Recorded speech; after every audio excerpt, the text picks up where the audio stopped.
지금부터는 아까 앞서 이야기가 나왔었던 초미의 관심이 모이고 있는 그 상황, 이재명 후보의 선거법 재판 파기환송에 관한 이야기를 좀 해보겠습니다.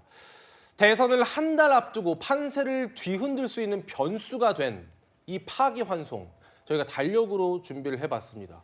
5월 1일에 파기환송 결론이 나왔죠. 박범계 민주당 의원은 국회 법사위 민주당 간사이기도 한데요.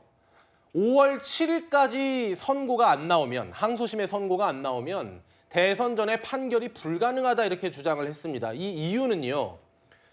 대법원이 유죄 취지로 파기환송을 했기 때문에 항소심이 유죄로 결론을 정해놨을 것이라는 것은 이견이 없는 것 같습니다. 그랬을 때 이재명 후보가 재상고를 하겠죠. 대법원에 다시 상고를 하면 상고를 하는 데까지, 상고 이유서를 쓰는 그 기간까지 합치면 27일이 소요된다는 거죠. 7일부터 27일을 더하면 6월 3일 대선이 나옵니다. 그래서 7일 날 선고가 되지 않으면 6월 3일 대선 전까지는 확정 판결은 어렵다라고 주장을 했는데 지금 5월 15일이 첫 기일이기 때문에 이미 7일은 넘어갔습니다. 자, 그러면 대선 전에 확정 판결이 나오지는 않을 것은 분명합니다. 그러면 왜 대법원은 파기환송을 했을까라는 부분에 대해서 민주당 율사 출신 의원은 그림 보여주시죠. 제가 취재를 해봤는데 민주당 율사 출신 의원은 이렇게 이야기를 했습니다. 이재명 후보의 자격 시비 논란을 부추기는 흠집내기용 정치 판결에 불과하다. 그러니까 대선에 어떤 직접적인 영향은 못 미치더라도 간접적으로 이재명 후보를 공격할 거리는 제공한 것이다. 이런 주장입니다. 여기에 대해서 현직 부장판사는 이렇게 답했습니다. 633 원칙대로 한다 하더라도 5월 말에 선고가 난다. 그러면 그때는 진짜 선거 직전 아니냐. 그렇게 되면 선거에 더 영향을 미칠 뻔했던 것 아니냐.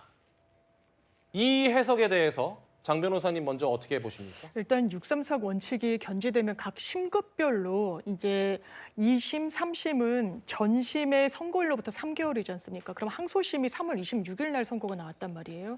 그럼 지금 이 부장판사님 말씀과 다르게 기한은 6월 26일까지 있었던 겁니다. 예. 그런데 5월 말에 내는 것보다는 5월 초가 더 낫다라는 그 논리는 좀 동의하기가 어렵고 사실상 이렇게 유무죄가 하급심에서 갈렸었잖아요. 그러면 법리적인 쟁점도 상당히 있고 들여다볼 여지가 큰데 객관적인 사실은 전원합의체 회부된 지 9일 만에 결론이 나온 거예요. 두 차례 이 합의 기일이 있었다고는 합니다만 한 차례는 노태학 대법관에 대한 사실상의 회피에 대한 판단이 있었고 그리고 사실상 한 차례 있었는데 그때는 이미 결론을 내고 표결에까지 붙였다는 겁니다. 예. 그래서 반대 의견을 낸 대법관 2명 같은 경우에는 절차에 대해서 상당히 이례적이라는 점을 굉장히 조목조목 반박하고 있거든요. 그렇기 때문에 사실 박범계 의원이 이야기한 대로 대선 전에 이거는 이 사건 자체가 확정될 수는 없습니다. 굉장히 어려워요. 거의 제로에 수렴하는데 이런 부분을 감안했을 때 그러면 대법원이 왜 이런 절차를 가져왔는가? 이건 오히려 사법 자제를 하거나 대선에 미칠 영향을 자제하기 위함이 아니라 그 반대로 보는 게 더 상식에 부합하지 않겠습니까? 정치에 개입하기 위함이다. 이런 말씀이신가요? 그렇습니다. 선거 개입이라고 저는 개인적으로 사실상 그렇다고 생각합니다. 강준혜 대변인께서 어떻게 보십니까? 전혀 그렇게 생각하지 않고요. 대법원에서 선고가 나온 내용은 요지를 봤을 때는 1심 선고와 거의 동일합니다. 그런데 1심 같은 경우에는 633 원칙에 따르면 6개월 안에 선고가 나왔어야 되는데 2년이 넘게 걸렸어요. 그때 충분히 다 다루어졌던 내용이고 그리고 1심의 판단이 맞다라고 본 것이죠. 대법원에서 들어오고 나서 전원합의체 회부되고 9일 만에 선고했다라고 이야기를 하고 있지만 3월 26일에 항소심 선고가 난 이후에 법조계에서는 어차피 이 사건은 전원합의체 회부될 것이다라고 다들 예상을 했습니다. 소부에서 하는 것이 적당치 않다라고 판단하는 경우에 전원합의체로 회부가 되는 것이고 그리고 이 사건은 1심과 2심이 완전히 극명하게 갈렸기 때문에 예. 전원합의체 회부되고서는 심리를 두 차례 하고 그리고서는 선고를 했다는 게 이상한 건 아니에요. 이재명 대표가 2020년 공직선거법 사건으로 대법원에 갔을 때도 항소심은 유죄였지만 대법원에서 무죄 취지로 파기환송을 할 때도 심리는 한 차례밖에 없었고 그때도 한 달 정도 있다가 선고를 했었거든요. 지금 계속적으로 뭔가 특이한 상황이다라고 이야기를 하고 있는데 저는 오히려 대법원이 국민의 알 권리를 충족시키기 위해서 이번 조기 대선 이전에 선고를 하려고 노력했던 부분이 아닌가라고 생각합니다. 일단 법원은 서울고등법원은 재판이 지연되는 걸 막겠다는 의지는 강해 보입니다. 왜냐하면 서류 수령이 늦어지면 지연이 되니까 이 서류 수령 절차가 지연되는 걸 방지하기 위해서 인편으로 송달하기로 했습니다. 그런데 구장부장님, 네. 만약에 이재명 후보가 뭐 선거운동을 이유로 첫 재판에 출석하지 않는다거나 선거 국면을 맞아서 재판이 지연될 수 있는 가능성은 있는 건가요? 네. 저는 그럴 가능성은 낮다고 봅니다. 예. 앞서 그 100만 그 유튜버 구독자 기념회에서 말씀하시지 않았습니까? 규칙을 지키겠다, 법을 지키겠다, 공정하게 하겠다.